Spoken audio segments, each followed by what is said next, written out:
Hey everybody, how's it going? Thanks for joining me this afternoon. I've got a great stream with a great guest that I think you're really going to enjoy.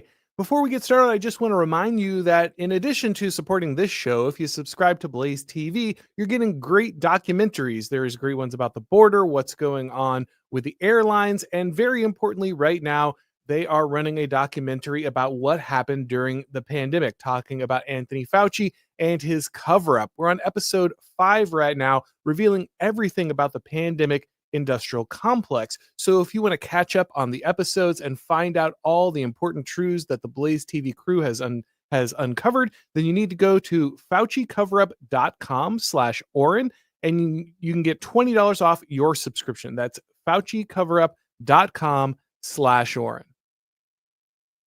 All right, guys, as I'm sure you have noticed, the discussion around what is America, what is an American, is heating up. We've talked about the need for deporting illegal immigrants. Most people are on board with that at this point, but that opens up a far more important discussion about legal immigration. Who is supposed to be here? Are they integrating into society? Can we keep a cohesive identity in the manner in which we are bringing people into the country, or do we need to rethink how we're doing this? Joining me today to discuss this topic is one of the fellows over at Beck and Stone, Andrew Beck. Thank you so much for coming on, man.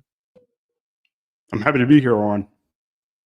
Absolutely. You wrote a great article over in the American Mind, and I'm very happy to dive into the subject with you. But before we get started, guys, let's hear from today's sponsor. Wake up, America, and fuel your morning with a cup of coffee that salutes the stars and stripes. We're talking about Crockett Coffee. Their blends start with premium beans, artisan roasted in small batches in America's heartland, unlocking a rich, smooth flavor that turns your first sip into pure rally the day energy.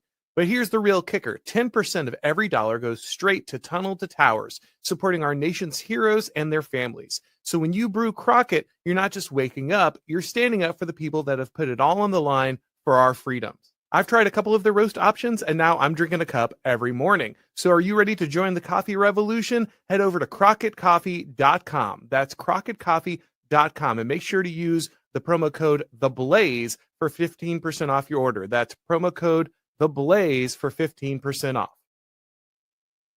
So, Andrew, I think a lot of people, like I said, have heard from the Republican Party that the problem is not immigration, it's illegal immigration.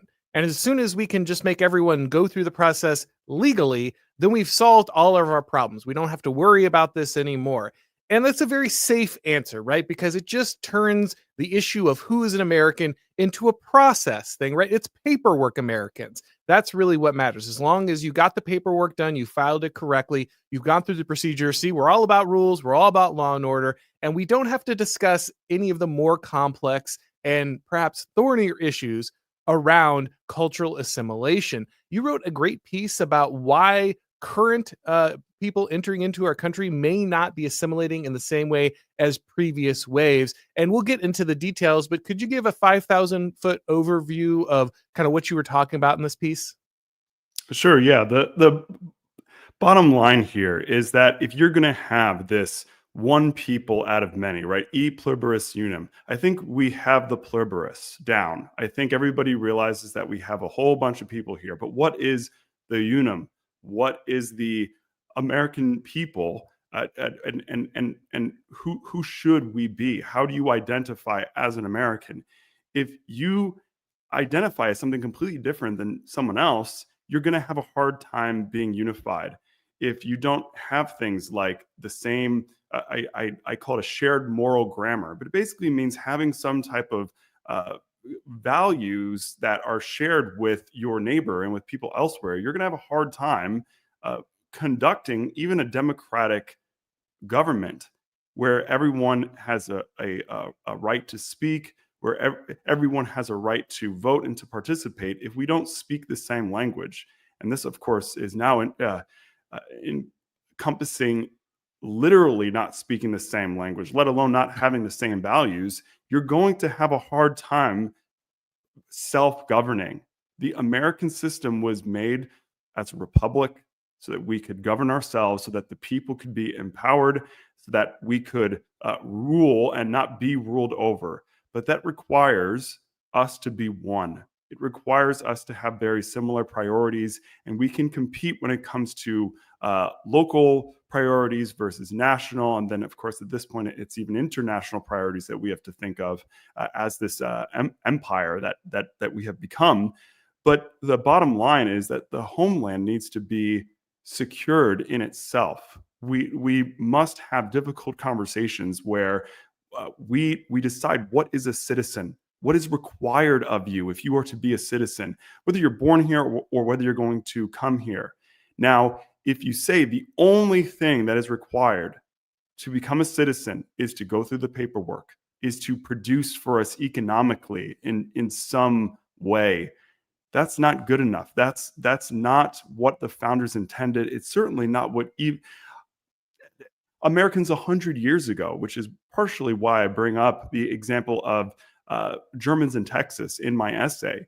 Even 100 years ago, Americans understood that you could not have large populations of unassimilated people speaking completely different languages, rejecting the identity of the majority, or else you open yourself up to risk, chaos, and confusion, and sometimes outright disorder, and this sort of sectarian violence begins to break out. And I'm not encouraging this. I'm trying to avoid this. And the best way to do it is if you raise the bar, if citizens raise our expectations of, we want people who come to the United States to be committed to becoming Americans and to forsaking all others, right? This is kind of like a marriage. When you become a citizen, you say, I forsake my prior nation, all my allegiances, all of my loyalties, and yes, even the social mores and the identity that I had before, I now make that identity secondary to the American identity. I will not be a hyphenated American. I will be an American, and I will act in such a way that matches the America that I have come to. Now, if someone doesn't want to do that, and if we don't have reasonable cause to believe that they are either capable or willing to make that commitment, they should not be permitted in, and certainly not be permitted in large numbers where they can not feel the pressure to assimilate, because they can, for the most part, keep to themselves and remain themselves. Yeah, there's a lot there to break into, but let's start at the beginning. You point out the nature of a republic. And, a lot of people, I'm famously not a huge fan of mass democracy, but I recognize the republic as the founding, the founding structure of our government. And as you say, when it was founded, it was understood that the reason you could have a republic is that everyone spoke the same language. Even if they didn't come from exactly the same place, they had a roughly Anglo or Scots-Irish background. They shared a similar tradition and faith. There were a lot of things binding them together. There were some differences, but there was more holding them together than tearing them apart. And we should be honest here. We often say multiculturalism doesn't work. Multicultural societies don't work. Well, that's not exactly true. They do exist. There are workable examples. You can think of something like the Ottoman Empire previously, or you could think of something in like Singapore today. But the key is, these are not republics, right? These are autocracies most of the time. That is what's required to make that multicultural coalition work, is you need a strong hand that can kind of cut through all of those things. If you would prefer a government where the people have more agency and more freedom, you're going to need them to share far more in common. So when we're looking at trying to possibly revive, or at least explore the validity of Republican government in the common day, the first thing we have to do is return to the conditions that make Republican government possible. And so I think it's really critical as we evaluate this to grasp what those elements are. And you already talked a little bit about that shared moral grammar, which I think is a mixture of religion, which is critical. And I think we both agree on the Christian religion being a core founding of the United States.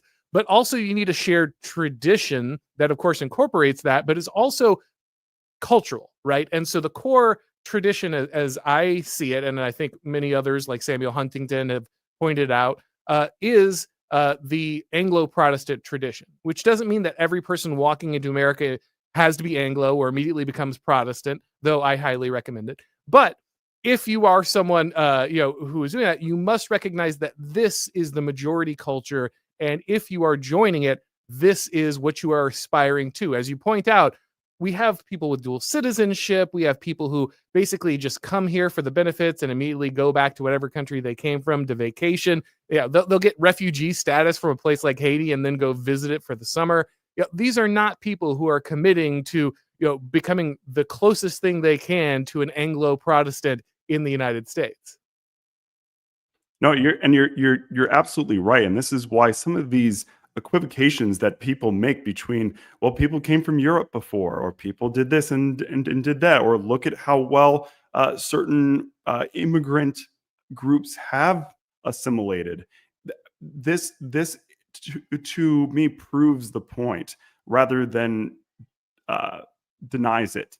It's people when they look at something and they say, okay, if I want to partake in that, if I want to live here, if I want to benefit from the system, if I want access to this market, I acknowledge that there is a specific identity that I'm going to have to submit sounds bad, but that's essentially what it is, that I'm going to have to submit to, and that I'm going to have to respect what currently exists, because what is there, if I change, it's no longer going to be something that is of benefit to me. The reason why people want to come to the United States, and we can have folks, again, this is like from some of these Obama folks, a few other people that sort of have been tisking J.D. Vance for the speech that he gave at the Claremont Institute, which I refer to in my essay, about what it means to be an American. Isn't that you have a heritage here or whatever, that you love America. It's that you just subscribe to the rights. It's just about the rights.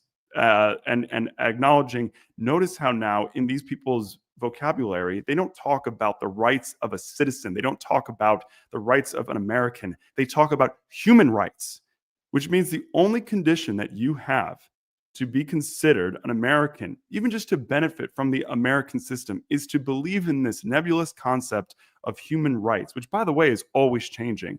And you can shape it to be what you need to get done in that particular day.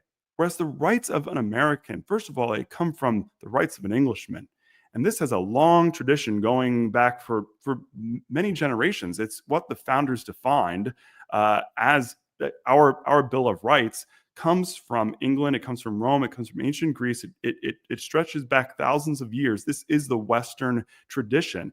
It's written down. It's already defined. If you try to redefine that, you will lose the benefits of it.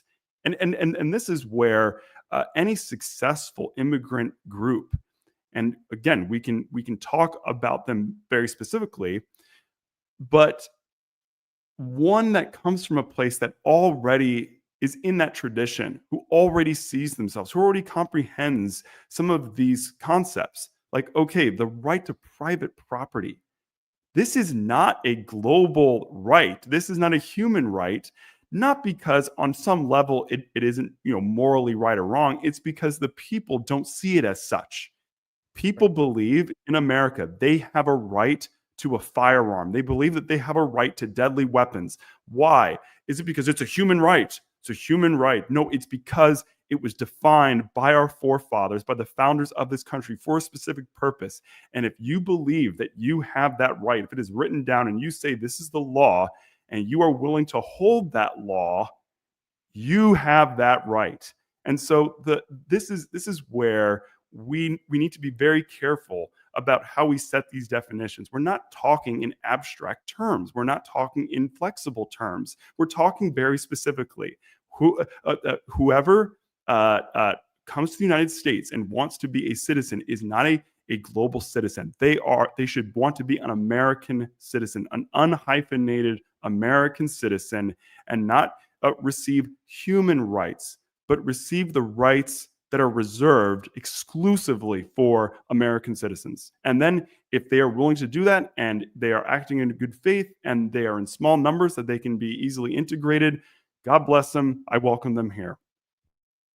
Well, I think a lot of people will look at what you're pointing out here in the particularity, and they think, "Oh, well, these are human rights because it says in the Declaration that all men are created equal." I think that's what a lot of people go to immediately to justify the propositional nation. Well, these are the truths of the world that our founders discovered, and therefore anybody who assents to these rights, these universal truths, because they say all men are created equal, therefore they are all basically just potential Americans. Everyone in the world is a potential American, just waiting to discover these rights, agree with them, and then therefore the proposition makes them an American. But what you're saying is actually something much more important, that these are actually particular values tied to a particular people and tradition.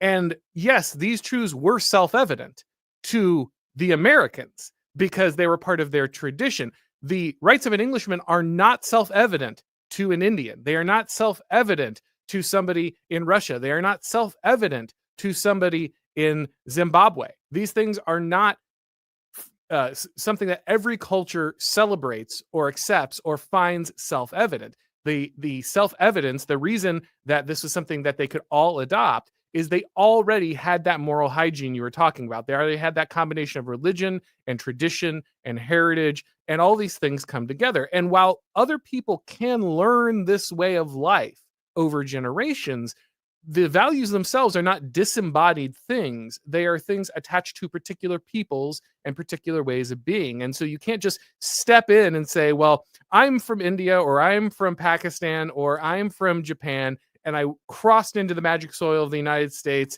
and now I see all of these rights and I suddenly accept this. That's just not how it works. And so it's I think critical for people to grasp that, yes, all men are created equal was self-evident to the people who drafted the Constitution and the Declaration of Independence, but not because they had discovered something that every single human being on the planet would eventually assent to, but because they were rooted in something very particular, and that is what you must ultimately assimilate to if you're going to be an American. And if you suddenly bring hundreds of thousands, if not millions, I mean, we've crossed the line of absurdity. Even if on some foundational level, the things that you're talking about and the premises, oh, it's a propositional nature or whatever, might have been true at some point. If you have a few hundred, a couple thousand people coming over who are highly vetted, who are already of the mind that I wish to be a part of this propositional nation, and that I will now be subsumed by it, and I will be assimilated into its people. If suddenly you increase those numbers to be hundreds of thousands and millions of people, and you say these things these things don't actually make somebody an American. All that you have to do is go through the motions and pay your taxes and do it the right way, and suddenly you become an American. And then what ends up happening? It's like I mentioned this in the essay. Somebody's recently naturalized from South America. Say, okay, well, great. Do you consider yourself an American? No, I'm a Colombian. And it's like, well, then why would you become a citizen? It's because I just need my papers, because I don't want to get thrown out. You want to keep living in a nice place. Living in a nice place isn't the reason why this country was founded, just to have a nicer place to live. We wanted to live in a very particular way. And if you want to change the stipulations for being here, living here, receiving all the rights and benefits and the responsibilities of being a citizen, people will take the benefits, but they will neglect the responsibilities. And this is, I think, what we're seeing. We've seen so many great examples of this recently, right? There's so many object lessons around us. So we just had the LA immigration riots, in which people are, waving Mexican flags. The Mexican president refers to the protesters as her people. She doesn't even she doesn't even hesitate to say, oh, well, these are Americans who might share some kind of ancestry with Mexico or some kind of interest. No, these are my agents, my people in your country. And I expect them to lobby on behalf of my country. We see this with people like Zoran Mamdani or all of these Somalians running in the Midwest right now. They're coming up and saying, I may be a first generation American. In some cases, I might be a direct immigrant myself, but it's now my job to tell you what is and isn't American. And actually, I think I should be changing your system. And actually, in many cases, I will just shamelessly say I'm fighting for Somalia and the interest of greater Somalia inside the United States. So at this point, it's not even a game, right? Like we're not, and to be clear, I think we need an immigration moratorium. I think we need 15, 20 years of zero immigration so we can figure out what is going on. But obviously, the system we have right now is so ridiculous that the people who are entering the country don't even pretend that they actually care about our values or our culture, that they have any value in America beyond it being an economic zone. And unless we break American politicians of this obsession with GDP and the idea that America is just a place for all these just interchangeable widgets to get dumped into and make money, then we are going to be ruled by foreigners who literally tell us explicitly, I am doing this on behalf of the country I left. You do not matter to me. And then the United States will not be the United States anymore. We will have balkanization. We will have fracturing. What we might call federalism, where you can be part of a local governing structure, and you have these concentric rings of power that stretch all the way to Washington. You're going to have people start to simply just ignore the outside rings. National cohesion, national unity will just become a thing of the past. It will be only on paper. All that will matter to people is the people that live right next to them, and it will become much more ethnocentric. It will become much more hostile. It will become much more difficult to conduct commerce and trade, even just within the American continent. I don't think for the people who want this mass immigration on economic grounds, they need to see that social cohesion and cultural assimilation is better conducted when there is a trade is better conducted when you have those things. Commerce is easier. You can have people who do business with each other with greater trust. Ask anybody what it's like to do business with communist China, and they don't respect your copyrights and your patents and your trademarks. They will steal it. So its IP theft is huge. They will not just manufacture it for you. They will take your designs and begin to manufacture competing products on their own. They will sell your information to the government, and oftentimes they will flat out try to change the terms of the contracts right before you sign. There's plenty of stories like this because it's a different type of culture. It's a haggle culture. It's a scamming in the Western tradition is highly frowned upon. This is not something that we take lightly. Theft and fraud and not being authentic and not keeping your word and not abiding by contracts is considered to be Ichabod in the Western tradition, whereas in many other cultures, if you get scammed, then that's on you. And the person who did the scamming should be congratulated for being such a wise and shrewd and daring merchant. How do you expect trade to happen like this? Well, how do you expect to walk down the street, right? Like, how do you expect it to live in a neighborhood? How do you expect to leave your door open or unlocked? Like just the basics in any level of social interaction requires this shared understanding. And it's a great point about the scamming because we have to hear from people like Vivek Ramaswamy about how we should just import as many Indians as we can because they just have such a better culture and they work so much harder than Americans. And it's like, look, man, India is famous for scamming old people. Like, it's literally a meme at this point that, you get called up and your grandma hands all of her credit card information to some guy on the phone from India who claims to be working for, the AARP or something. And that doesn't disappear the minute that an Indian person comes into the United States. Like, that cultural expectation doesn't magically disappear because they touch the magic dirt. Now, don't get me wrong. There are Indian people who are honest. There are Indian people who run good businesses, but there's a reputation for a reason, because this is a cultural problem. When you look at India and you look at China and you look at the rates of cheating on tests and how willing they are to cheat on tests, it's astronomical. It's well over 70% are more than willing. In fact, they feel compelled. Of course, you cheat on tests to get advantages. So when you tell me that people from these cultures are so much more hardworking and so better and more innovative than Americans, it's like, on what level? Because obviously, are their credentials real? Are they telling the truth when they apply to things? Are they doing real business in the United States, or are they getting advantages? In some cases they are, but in many cases they aren't. And because we don't have that shared culture, we don't know when that's the case and when it's not. And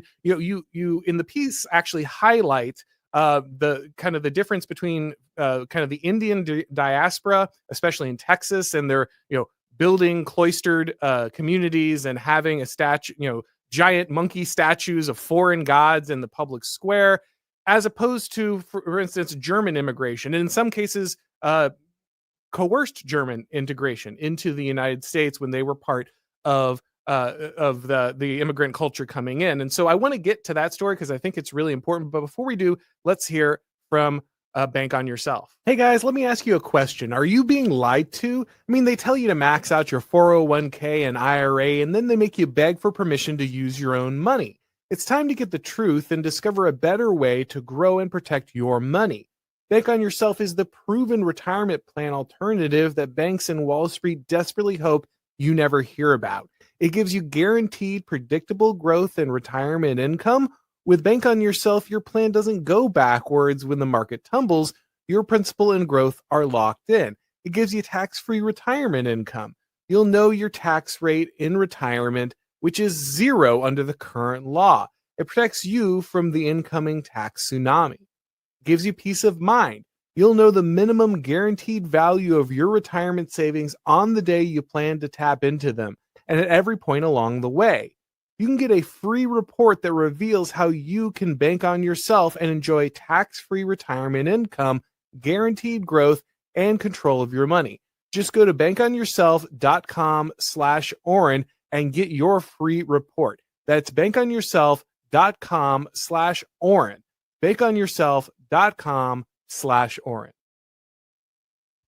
All right. So, Andrew, I think a lot of us are aware that, again, the different waves of immigration that have come in different times, right? I think initially we had that very settler culture when it came to the United States. They were not people who were coming into the United States because there was a civilization and I'm going to get all these benefits and think of the cool college I'm going to go to or all the money I'm going to make. It was people who were moving into the wilderness, who were building something great, who were forging a new civilization. And subsequent waves of immigration came, and they weren't maybe on that tip of the sphere when it came to the settler culture, but they were still expanding westward. They were building great cities. It was still a time of rapid growth, and you had to put a lot of effort into building and maintaining that society. Now, in those moments when different cultures came over, they did have some level of ethnic enclaves, right? We all know that there are German neighborhoods or an Italian street, in different parts of different cities. It was well known that people who tended to come over in waves often clustered together to some level. However, one of the big differences that you point out in the piece is actually that Christian foundation that forged everything. Because even if you might have different Protestant sects, or in some case, even the very alien Catholic sect, which we had to, work in slowly over time, and to people not be worried about the popery that could dominate the United States. Ultimately, the Christian foundation was enough to allow people to assimilate together. However, when you have people from very distant cultures, right, it changes the way that assimilation works. If you're someone who's Western European, you're probably going to have an easier time assimilating in the United States because you just already speak the language, or you already have some of the tradition, or at the very least, you have some Christian civilizational understanding bedrock there. Eastern Europe, it gets a little harder, but you're still at least Christian most of the time. And so, there's a little more language, a little more, but you can mostly work it out. Once we start getting to entirely different religions, when we get Hindus coming in, when we get Muslims coming in, they need a fundamentally different society, right? It's not just small tweaks on Christianity anymore. It's, I'm going to build monuments to my God. I need an entirely different dietary regimen. I need you to change the way schools are taught. I need everything to change so that I can function inside this society. And that is just a radically different way to come into the United States. And the question becomes, can people from these backgrounds even truly assimilate while keeping that aspect of their culture? The part of this piece that dealt with Indians specifically, I think was the hardest for me because I have seen such excellent examples of Indians who have assimilated quite well. And I think someone like Vivek Ramaswamy, yeah, he has had some bad ideas, and I think to some degree he needs to understand Americans better. But he himself, I think, is a good example of kind of just knowing how Americans sort of behave. He isn't like eating with his hands anymore and whatnot, like we saw with some people where it's almost their explicit point is to prove how un-American they are, how unassimilated they are. And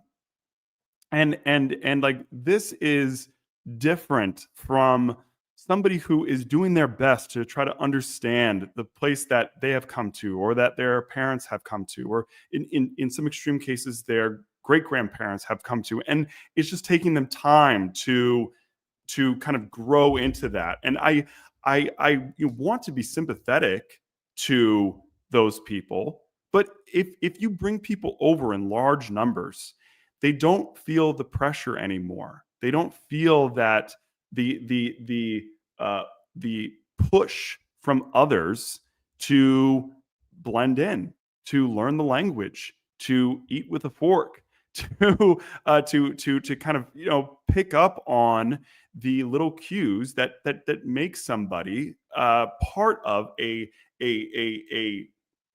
I mean, we could call it an ethnos. I mean, but that's kind of what it is. I mean, yes, you might be a different race, but you just share certain what we could call ethnic qualities. These like small little social cues and cultural habits. When it comes to Hinduism, and this is from Indians, they say the reason why you have such strong Hindus here is because they are actively resisting assimilation, because they see the Hindu religion as what it means to be Indian.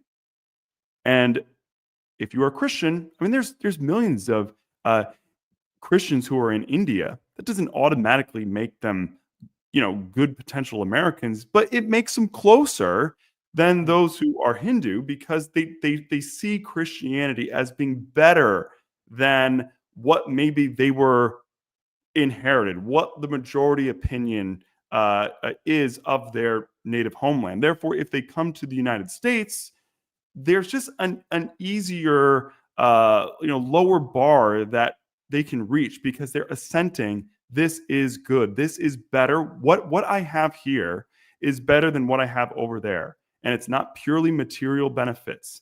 It's the way in which these folks live is better. And so I am going to embrace that. And for however long it takes, for however hard it is, for whatever difficulty I might have, I am going to adopt these ways. That is extremely different than people who are actively resisting and in some cases trying to attack and destroy the identity of the land in which they have come to.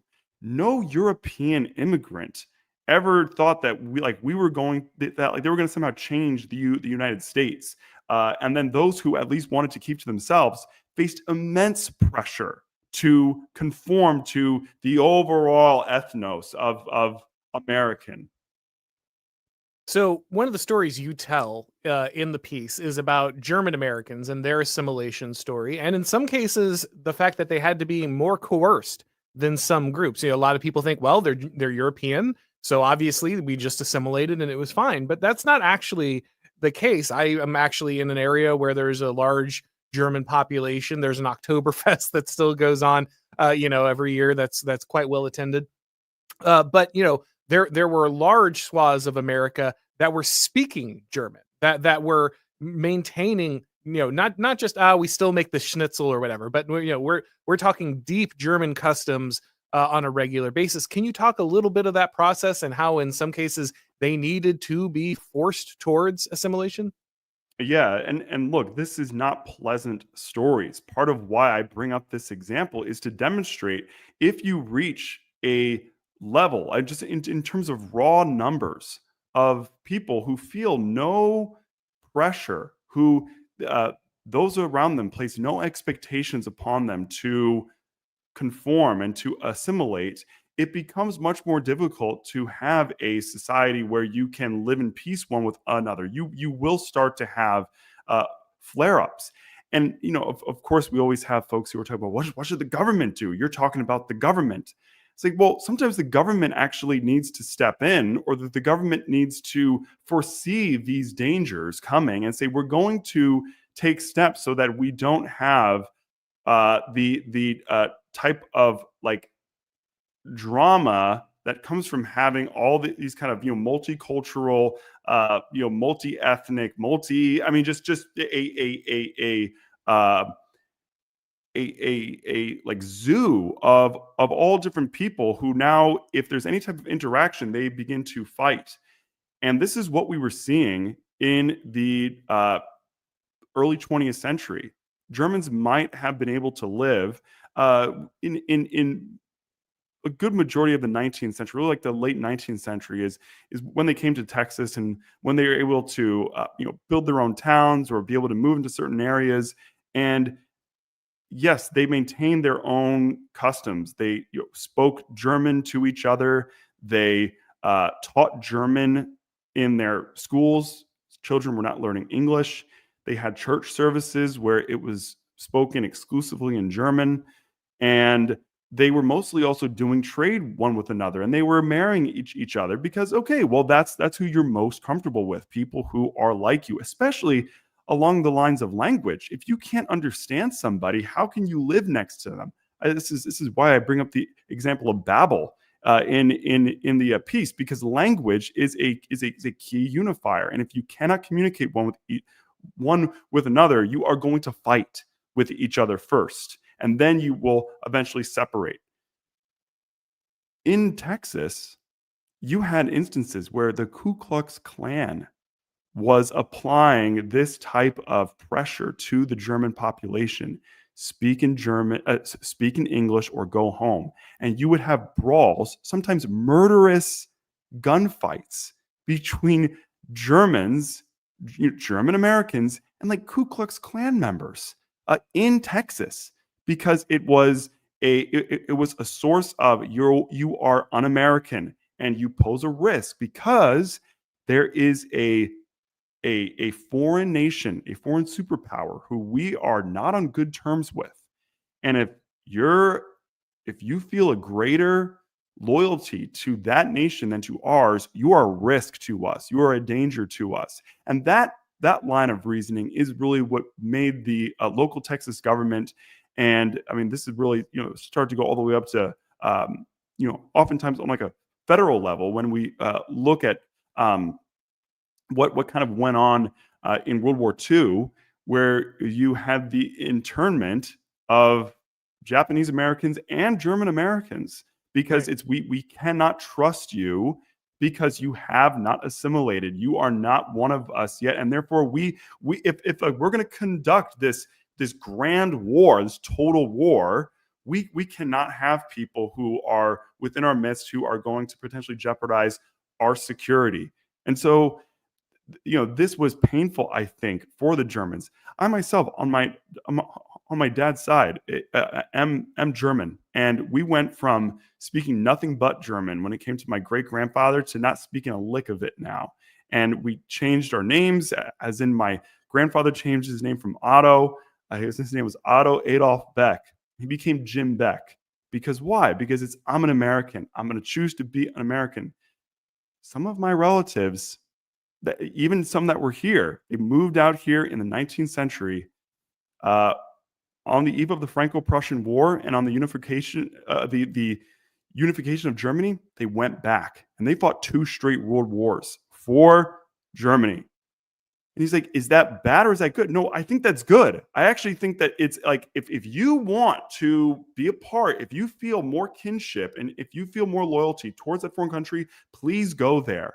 But we want people who love here. They're grateful for here. This is what JD talked about. You need to see the goodness of what we have here in America and say, I want to be a part of it. I'm grateful that these people have built this, and not, I am now going to impose, whether it's German or whether it's Hindu or whether it's Somalian or Spanish or whatever. I'm not going to impose myself and this sort of foreign agent onto the American people, the American way of life, the American ethnos. I'm actually going to forsake that old one, and I'm going to pick up the new one. And to their credit, the vast majority of Germans did. They said, okay, we get it. But it took a concentrated effort, both from some unpleasant cultural forces that were extra governmental. I was certainly, not approve of shooting each other in the streets and, harassing one another. But it also took the government taking it seriously.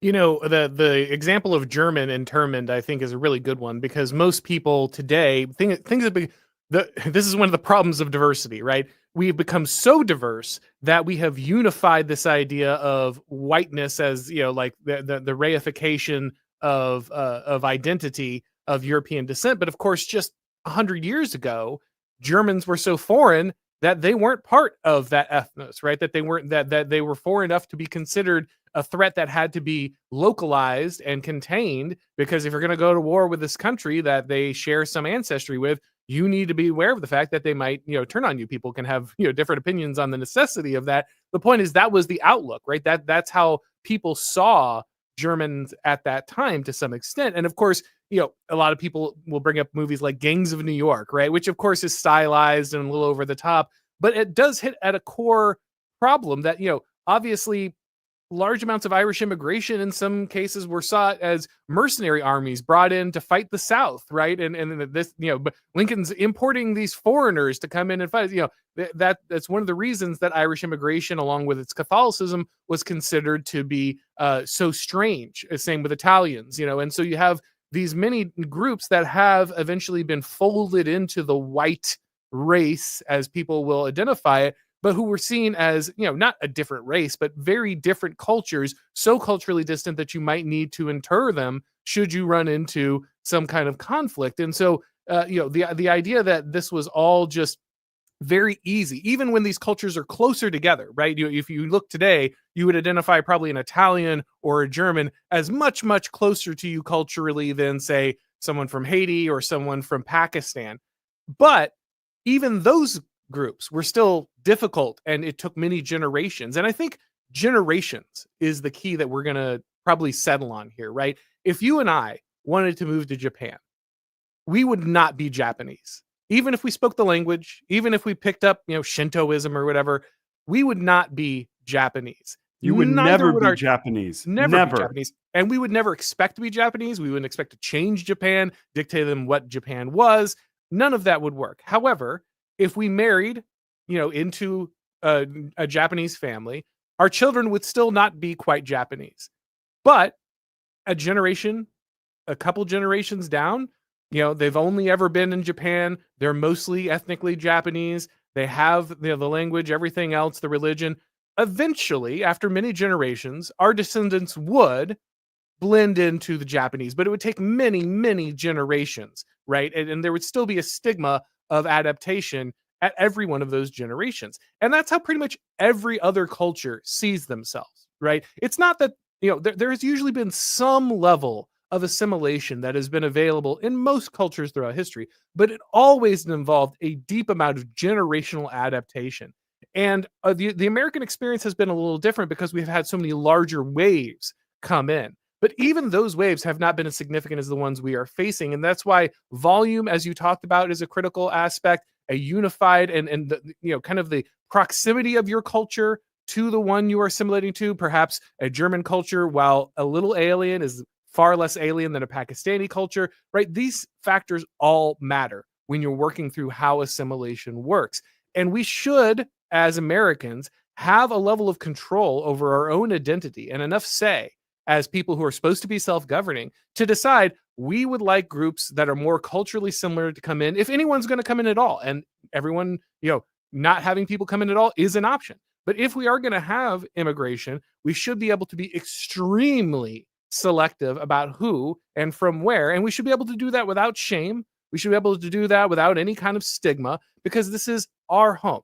This is where we live. And we get to decide who's going to come in and who will be culturally compatible. And that means that we're going to say no to an awful lot of people. And there's nothing wrong with that. I want to pick up on one thing that you mentioned, in that we're just dealing in America with something that is sort of different and sort of unparalleled throughout history, because you did have all these different groups that were very different from one another. They were, in a sense, compatible, not right away for sure, but we didn't just have the benefit of this kind of like volume, right? Of like people being able to sort of come over, and then you had people that were like actual colonizers who or not settlers who were able to just settle the land and just build civilization. We had a ton, we still do have a ton of just raw land where we were able to really stretch our legs out. People were able to live separate one from another without having to step on each other's toes. I grew up in New York City. It's very different there. There's not a lot of room. And you bring up gangs of New York, it was more keenly felt because when you already have something there, when you have a big city, when you have limited resources, when you are living in close proximity one to another, smaller and smaller differences mean more and more. And if there are people who suddenly come in this big wave of immigration and they're receiving additional support, they're receiving benefits that appear to be disenfranchising those who are already there and who feel like, I have been the caretaker of this, I have been civilizing this land, I have been building upon it, you will get resentment from them. You are disrupting an ecosystem. It doesn't matter if it's 100% perfect or the way in which you think. This is why this guy Mamdani is just so outrageous, calling it this sort of this unfinished. Oh, it's imperfect. This contradiction. America, we're still working on it, and it is saying that basically the work that people did before wasn't good enough, and he needs to come in and fix it for us and kind of make it the way that it really should be. And you expect that nobody is going to resent that? No, people are not going to appreciate that. And so now, when we have a civilization here now, we've been building upon it, things already exist. You can't just drop people somewhere. You can't just drop several 100,000 people in a place in America and they're going to just not be noticed. We saw this happen in Springfield, Ohio, with the Haitians. Yeah. It is going to disrupt, and the older the civilization is, the more complex it is, the more developed it is, and the less space and resources there are, the higher the disruption and the greater the wrongs that are going to occur, as we are now seeing in Europe. Yeah, Europe is trying to embrace American-style growth. And it's by doing what? Not by importing other, people who can like settle the land. No, it's by dropping people who are refugees and migrants from completely foreign cultures, many of them who are uncivilized, onto very old and very delicate ecosystems that are now being completely disrupted. Do we want that for America? I think that we should take these lessons very seriously and have these difficult conversations so that not so that we can all hate each other, but so that we can actually continue in this kind of spirit of brotherly love because we trust that we're living next to our brothers. Yeah, again, it's so critical that we have these conversations now, because if we don't, as you say, things are going to spin out of control very rapidly. They already are. We can all already feel it. The It's time for already this happening. conversation was 20 years ago anyway. But if we don't do it now, then it's simply not going to work. And as you say, there are a lot of people right now who are clutching their pearls about JD Vance's speeches, even people on the right, a lot of people who are so-called conservatives, saying, "Oh, how could he speak about this? How could he say it's not a propositional nation? How could he say that America is a people and a place and not just a set of ideas?" But I think it's absolutely critical, because if we continue down this road, there's just not much left for the United States. And it's amazing. It's funny that you mentioned Springfield, Ohio, because there are so many people who have difficulty grasping the cultural difference. They're just like, well, they're people like us and everybody's more or less the same. And it's things like Springfield that really open people's eyes, because for instance, I know people who are animal lovers. Yeah, they love birds, they love geese, and they saw that some immigrants were eating these geese, that they're just finding, because in their culture that's just food. That's it's right there, you can easily catch it. Why wouldn't you just pluck a goose out of a pond in a neighborhood? That's perfectly, totally acceptable in their culture. In the United States, radically different. And just seeing that, I think, awakened a lot of very normal people who otherwise are like, well, no, everybody's the same. We all like watch TV or whatever. We all shop at Walmart. It's fine. It's like, oh no, like if you care about animal well-being, well, guess what? That's not universal. That's not self-evident to a lot of cultures. And so just little things like that might seem stupid. They might seem obvious to some people who are watching this, but stuff like that can actually make quite a big difference. And so I'm glad that you wrote this piece. And I think it's, if people want to check it out, they can head over to the American Mind. We have some questions from the people here, but before we go to those, along with the article, can you tell people where to find your work, follow you if they want to? Yeah, so I'm a vice president of communications at the Claremont Institute. They've been a long time client of my firm. It's a consultancy called Beck and Stone. We are sometimes called the McKinsey of the right, and that's either a diss or a compliment. And we've worked with various folks across our circles, whether they are intellectually, politically, culturally. Yeah, so you can find me on X at Andrew Beck USA, and yeah, or you can go to the Claremont Institute and check out all the different things that we're doing at claremont.org. Yeah, certainly plenty of great minds writing over at Claremont. So a great place to be involved with. All right, let's go to the questions of the people here real quick. We have the Metal Mystic, who says the Empire wants to accrete a cognitive elite. No incentive to invest in us. Why bother when you can just import China and India to defeat Asia? It is perverse, immoral, and a crime against Americans. Yeah, we touched on this briefly, but the fact that America has developed an empire, a lot of people don't want to admit that, but it's just obviously true.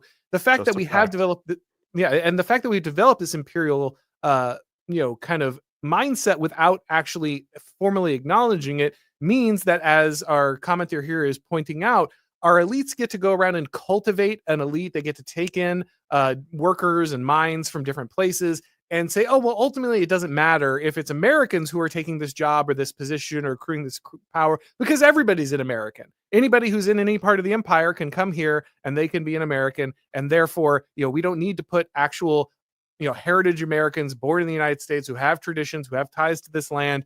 We don't have to put them in positions of power because everyone is American. And as long as we're an empire, then it's fine to outsource people from the provinces and bring them in to fill these roles.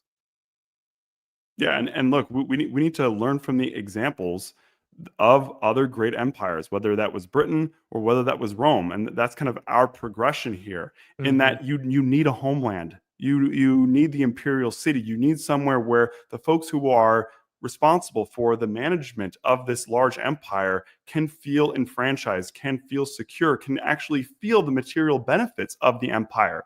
If we receive no benefits, and this is, I think, why you have this rise of it's this sort of like very like vehement isolationism that has sort of come on the United States, is because people aren't seeing any benefit from having an empire, whereas there should be quite a lot of very nice benefits. You should be able to travel, you should be able to conduct trade and commerce. But if everything is one-sided, if it happens like it's happened to Britain, where You invade the world and then invite the world back home, and then they then take what is ultimately the heritage and the inheritance of the people who have fought for and bled for and died for the empire.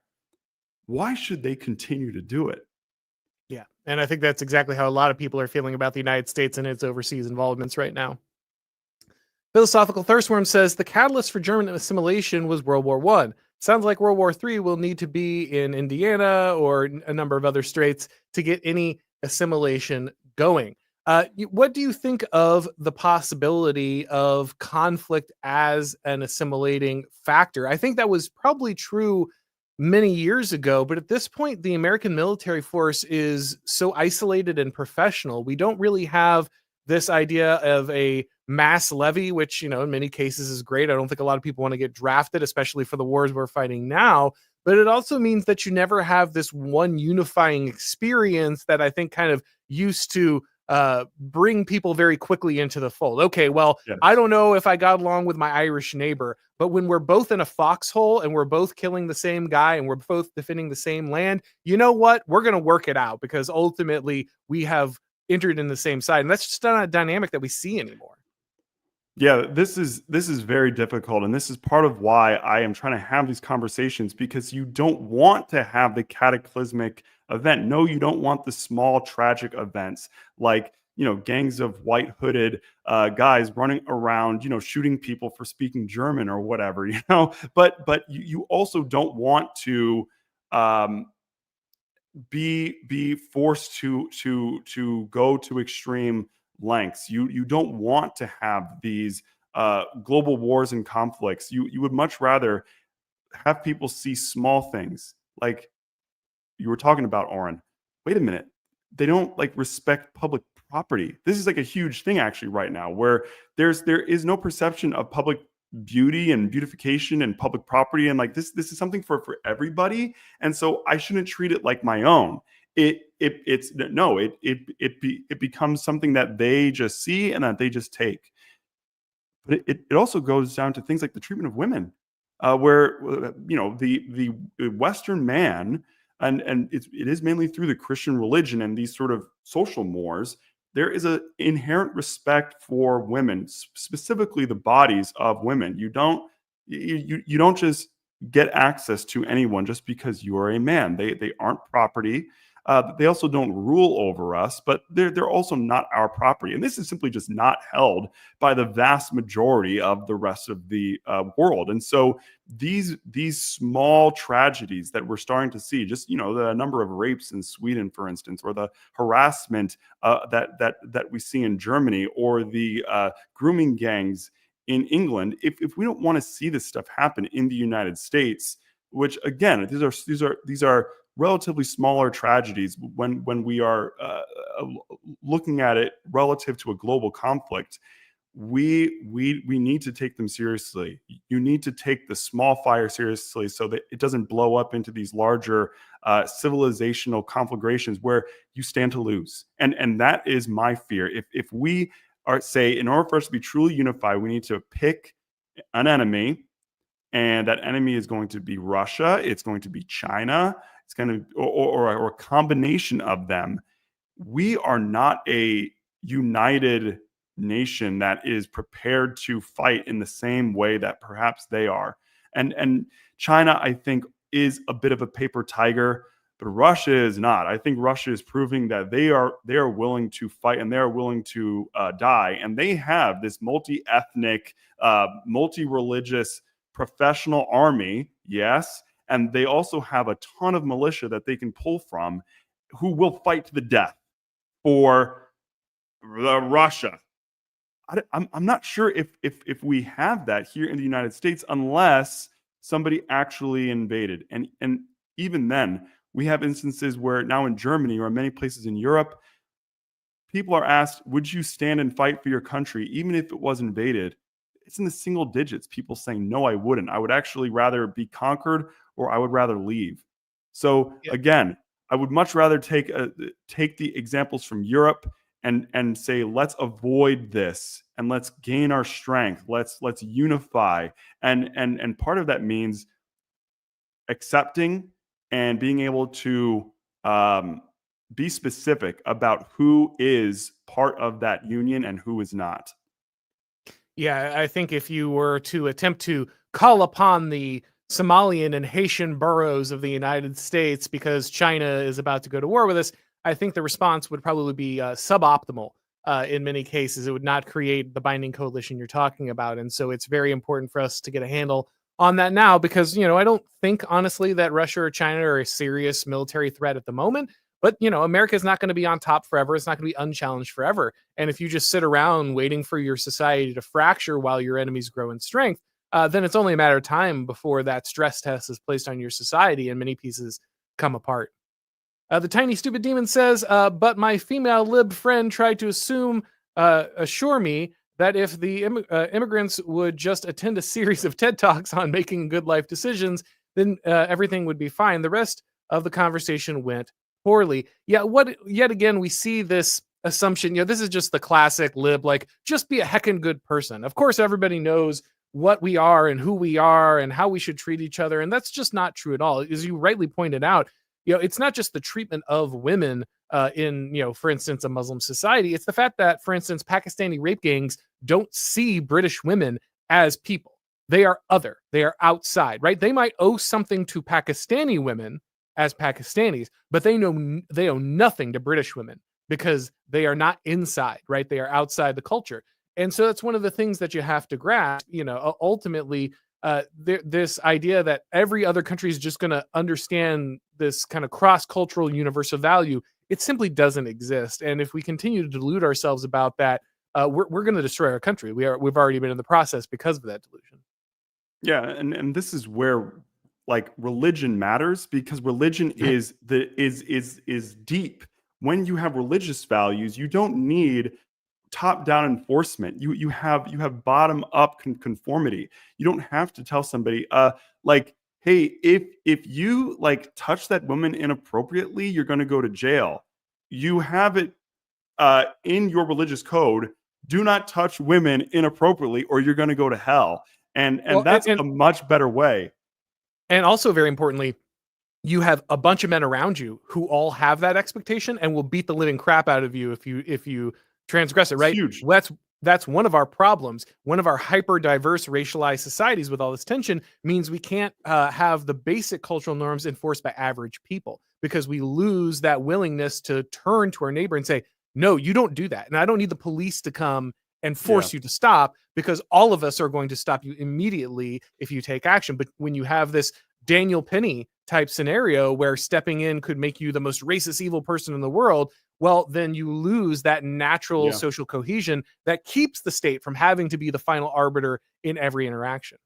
And for men, it completely changes when it is just someone's wigging out in front of the bros versus when there's women and children or elderly people who can't defend themselves. There's something radicalizing about that. It's natural for men to want to protect those who cannot protect themselves, primarily from other men. We have a great example of what you're talking about, kinship, in one of the Grimm's fairy tales, where this wizard kidnaps a girl or a pair of sisters, and one of the sisters escapes and runs back home, and her kinsmen come and rescue her and burn down the wizard's house.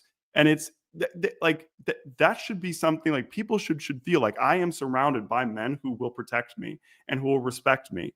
And it is primarily from other men. And if we discourage that, if we say all they need is just like a TED talk, what we end up doing is we end up making men say, why should I?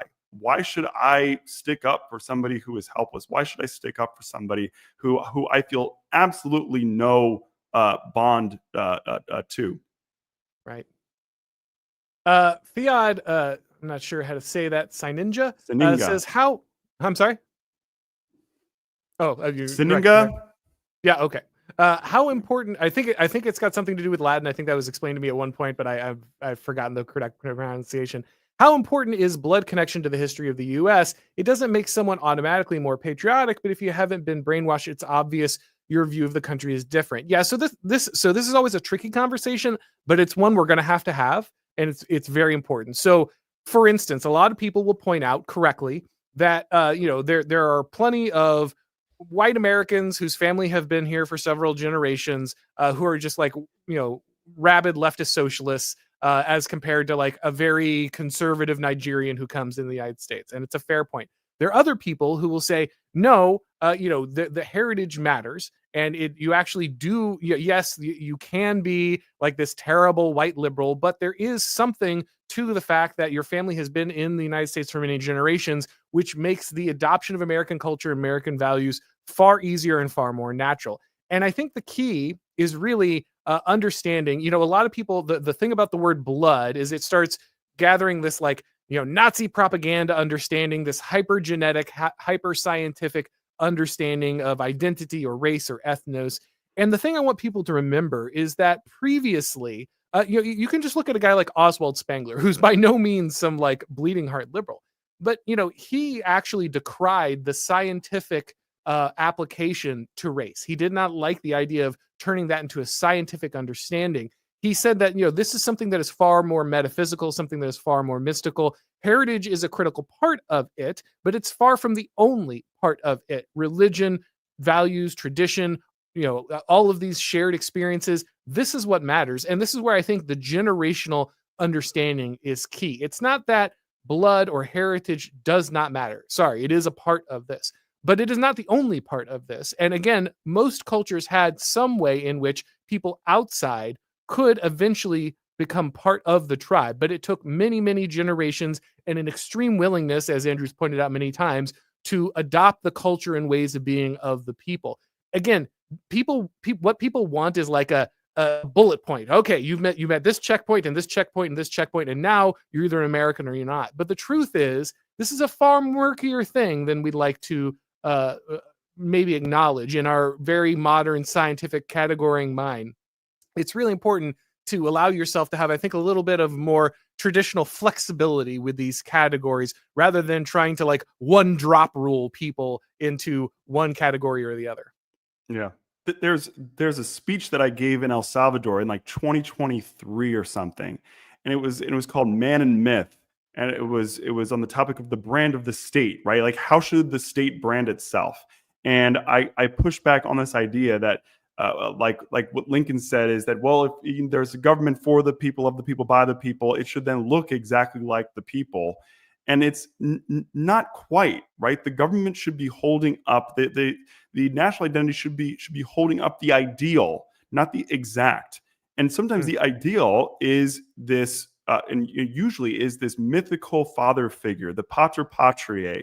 And if you believe the myth, right? America is not an idea. No nation is purely an idea, but it does require an idea to bind the people together. And because look, we oftentimes don't know exactly where we came from, what they were like, how did they do it. We're of course all obsessed now with our 23andMe results and our family trees. And I've learned so much interesting stuff about my family by doing this. But all that it does is help me reinforce the myth that I have, that I am an American, that I have a duty, not just to my wife and my six, almost seven children now, and the rest of my family that lives close to me out here in Texas, but also to those that came before me, that I want to continue what they started, and that I also have a responsibility to this country.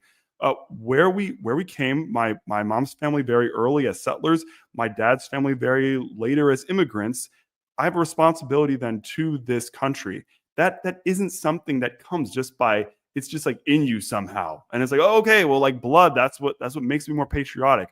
But it reinforces the myth that I have in my mind that I want to be like my fathers. Every good son wants to be like his father. And if you have been given a good father, like we have in George Washington, frankly, and in a lot of great Americans, and sometimes it's even just the Americans that helped settle our states, that founded our towns. Were they perfect? No, obviously not. No father is, but they are our fathers. And if we respect, if we honor our fathers and we hold them up as the ideal, many people are going to be able to say, yes, I can see that, and I will also become like your father. Yeah, we're Romulus and Remus, exactly like the fable. Were they even historical figures? Does it matter? No, they are realer than the average Roman peasant, right? Because their archetype, their identity, their story, their narrative bound those people together in the realest way possible. So the factual, can you draw your exact bloodline to the biological person of Romulus or Remus is far less important than is your civilization an embodiment of that connection, that story, that narrative that's tied together. In many ways, that is just as important, though again, it's not like heritage is nothing. I think ultimately a nation is a collection of families, but it is but it is also more than that. I think it's really important for people to understand national identity as truly supernatural. I think that's something we need to recapture. Shoot here for XP says Catholicism is not a foreign religion to the Anglos. It is their ancient patrimony, and you'll need her altars and sacraments to hold back demons. Again, I understand what you're saying here, but I'm sorry. This is just not true about Americans, right? Yes, at some point, obviously, the Catholic Church is the only church in Europe, and I think Europeans are tied to the Catholic Church in a way that Americans are not. But that was not true of England for a while, and it certainly wasn't true of America. I know there were Catholics here. Obviously, we had a state dedicated to Catholics, but you can't look at the immigration of, again, peoples from Ireland or Italy or Eastern Europe, which were all heavily Catholic and all seen as far more alien in second and third waves of immigration. You can't look at that story and tell me that that is not a foreign religion. I'm sorry, it is. Now, it's Christian, which is great. It's much better than any other religion. These are still my Christian brothers. However, when we're talking about what America is, sorry, America is Protestant. Yeah, I know there's a lot of Catholics looking for the conquest of America, but so this is how you get guys, like Cyril Abamari talking about, yeah, bring in all the illegals. It's fine as long as they're Catholic. No, sorry, that's a no go for me, man. And I would just point out here that my family came to Maryland in 1600 from England, and if you know Maryland, Maryland was founded as a Catholic colony.